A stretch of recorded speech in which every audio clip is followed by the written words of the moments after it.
It is the most important metabolic pathway. ये हमारे पास most important metabolic pathway होता है।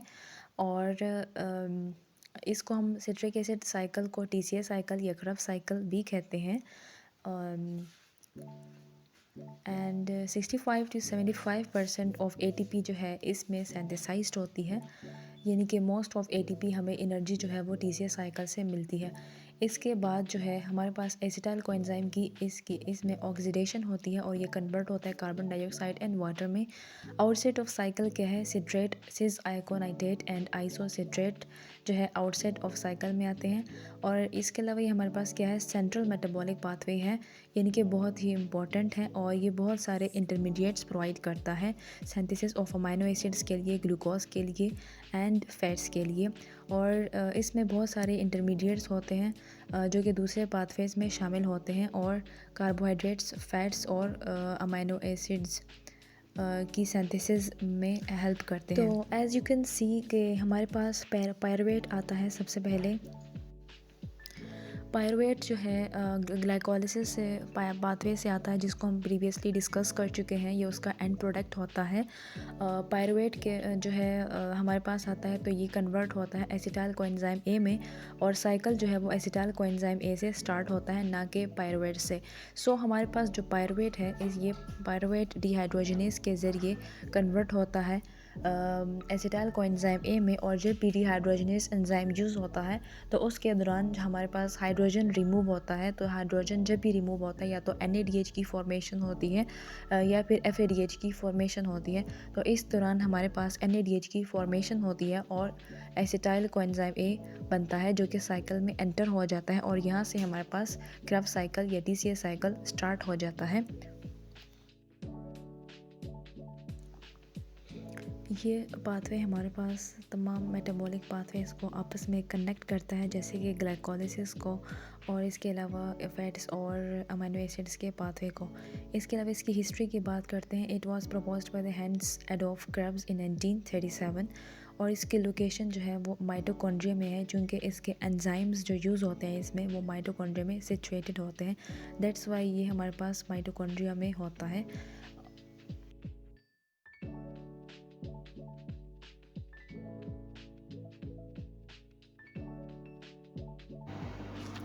ये साइकिल हमारे पास स्टार्ट होता है एसिटाइल कोएंजाइम ए जब कंबाइन होता है ऑक्सैलो एसीटेट के साथ, तो इस तरह सिट्रेट की फॉर्मेशन होती है। और ये हमारे पास एक क्लोज ओपन सिस्टम की तरह होता है, ना कि क्लोज सिस्टम की तरह। और ये हैवी ट्रैफिक सर्कल की तरह होता है, जिसमें बहुत सारे रोड्स आपस में कनेक्टेड होते हैं, एक हाईवे बनाते हैं, नेशनल हाईवे। इसके रिएक्शंस की बात करते हैं। सबसे पहले हमारे पास होती है पायरुवेट की ऑक्सीडेटिव डीकार्बोक्सिलेशन, यानी कि कार्बोक्सिल ग्रुप रिमूव होता है और पायरुवेट कन्वर्ट होता है एसिटाइल कोएंजाइम ए में by using the enzyme pyruvate dehydrogenase.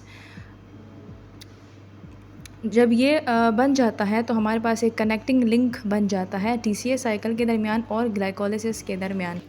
Next हमारे पास है सिट्रेट की फॉर्मेशन। तो सिट्रेट की फॉर्मेशन एसिटाइल कोएंजाइम ए जब कंबाइन होता है ऑक्सैलो एसीटेट के साथ तो सिट्रेट की फॉर्मेशन होती है, and bye using the enzyme citrate synthase. इसके बाद हमारे पास सिट्रेट कन्वर्ट होता है सिस एकोनाइटेट में by the aconitase enzyme. Cis aconitate जो है आइसोसिट्रेट में कन्वर्ट होता है by using the enzyme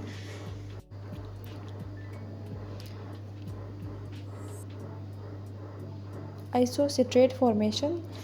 cis aconitate जो है सिस एकोनाइटेट कन्वर्ट होता है आइसोसिट्रेट में by using aconitase enzyme. The next one isocitrate convert होता है ऑक्सैलोसक्सिनेट में by using isocitrate dehydrogenase with the formation of NADH। 6 carbon compound है। तो जब ये 5 कार्बन में कन्वर्ट होता है तो इस दौरान एक NADH की फॉर्मेशन होती है, और चूंकि इसमें hydrogen isocitrate dehydrogenase enzyme use होता है तो डिहाइड्रोजनेज एंजाइम जो है हाइड्रोजन को रिमूव करता है। तो इस तरह हमारे पास NAD जो है NADH में कन्वर्ट होता है और NADH की फॉर्मेशन होती है। दूसरा, इससे एक कार्बन रिलीज़ होता है तो हमारे पास कार्बन डाइऑक्साइड की फॉर्मेशन होती है। तो इसमें एक NADH और एक कार्बन डाइऑक्साइड की फॉर्मेशन हुई। नेक्स्ट है हमारे पास और लास्ट टाइम हमने पढ़ा था कि एक NADH जो है वो 2.5 ATP के इक्वल होता है।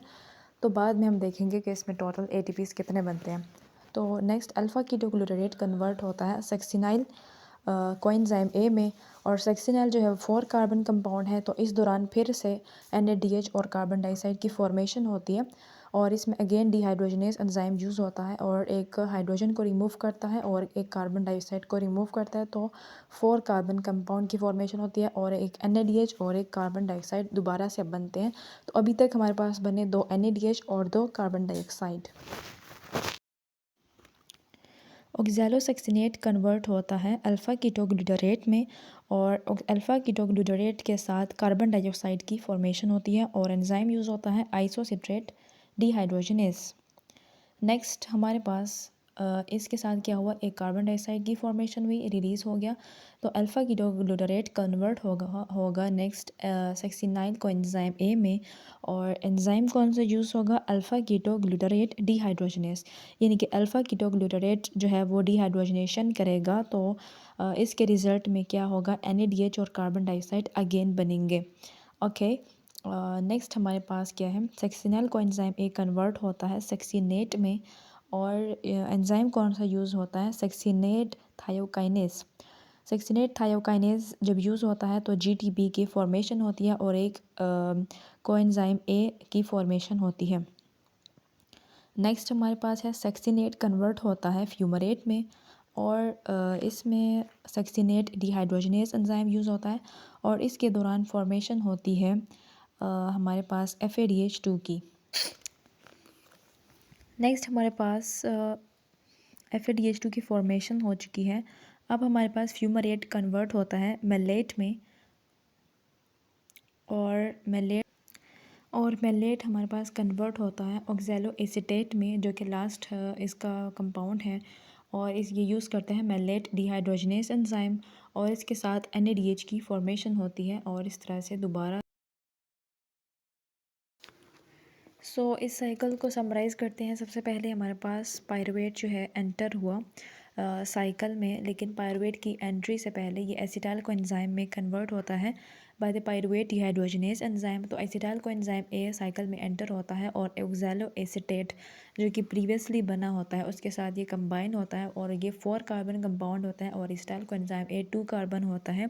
तो इस तरह से ये मिलकर 6 कार्बन कंपाउंड सिट्रेट बनाते हैं। यहाँ पर कुछ स्टेप्स जो है वो स्किप्ड हैं, जिसको हम प्रीवियसली डिस्कस कर चुके हैं। सिट्रेट किस में कन्वर्ट होता है, एकोनाइटेट में सिट्रेट जो है वो कन्वर्ट होता है सिस एकोनाइटेट में, और सिस एकोनाइटेट आइसोसिट्रेट में कन्वर्ट होता है।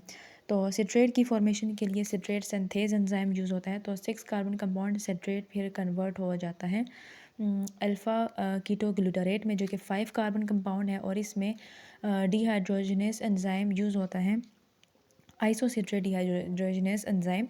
तो इस डिहाइड्रोजन एंजाइम जब भी यूज़ होता है तो ये हाइड्रोजन को रिमूव करता है और इसके साथ कार्बन डाइऑक्साइड की फॉर्मेशन होती है। तो 6 कार्बन 5 कार्बन में कन्वर्ट होता है। अल्फ़ा कीटोग्लूटारेट कन्वर्ट होता है 4 कार्बन कंपाउंड सक्सिनाइल कोएंजाइम। यहाँ पर अगेन कार्बन डाइऑक्साइड की फॉर्मेशन हुई और अगेन एक कार्बन रिमूव हो गया, और यहाँ पर again alpha ketoglutarate dehydrogenase enzyme use हुआ। तो 4 कार्बन कंपाउंड कन्वर्ट हुआ, सक्सिनाइल कोएंजाइम ए कन्वर्ट हुआ सक्सिनेट में, और यहाँ पर कोएंजाइम ए यहाँ से रिमूव हो गया, और सक्सिनेट के साथ जो है वो कोएंजाइम ए की फॉर्मेशन हुई, और इसके साथ जो है सक्सिनेट किस में कन्वर्ट होगा, नेक्स्ट फ्यूमरेट में। फ्यूमरेट जो है सक्सिनेट जो है वो सक्सिनेट थायोकाइनेज एंजाइम को सक्सिनेट डिहाइड्रोजनेस एंजाइम को यूज़ करेगा, और फ्यूमरेट की फॉर्मेशन होगी। फ्यूमरेट जो है फ्यूमरेज को यूज़ करेगा और मेलेट में कन्वर्ट होगा। तो हमारे पास जो है जब सक्सिनेट फ्यूमरेट में कन्वर्ट होगा, इस दौरान एक FADH2 की फॉर्मेशन होती है। जैसे हमारे पास ATPs और NADH होते हैं, इस तरह यहाँ पर FADH2 की फॉर्मेशन होती है। तो उसके बाद 4 कार्बन कंपाउंड फ्यूमरेट कन्वर्ट होगा मेलेट में, और जब मेलेट में कन्वर्ट होगा तो यहाँ पर एक वाटर मॉलिक्यूल रिलीज़ होता है, जो यहाँ पर मेंशन नहीं है लेकिन साइकिल में होता है। तो मेलेट जो है लास्ट में कन्वर्ट होता है ऑक्ज़ैलो एसीटेट में, और ऑक्ज़ैलो एसीटेट लास्ट इसमें फॉर्म होता है। इसके साथ हमारे पास NADH की फॉर्मेशन होती है। तो हमारे पास टोटल जो है 3 NADH की फॉर्मेशन हुई, एक FADH2 की और एक जो है GDP की फॉर्मेशन हुई और 2 कार्बन डाइऑक्साइड की फॉर्मेशन हो गई। तो इस तरह से हम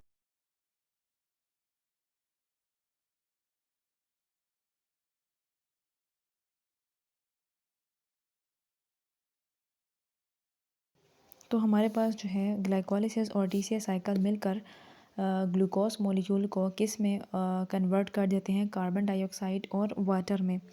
तो हमारे पास इस तरह से ग्लाइकोलिसिस और TCA साइकिल लिंक्ड होते हैं और ये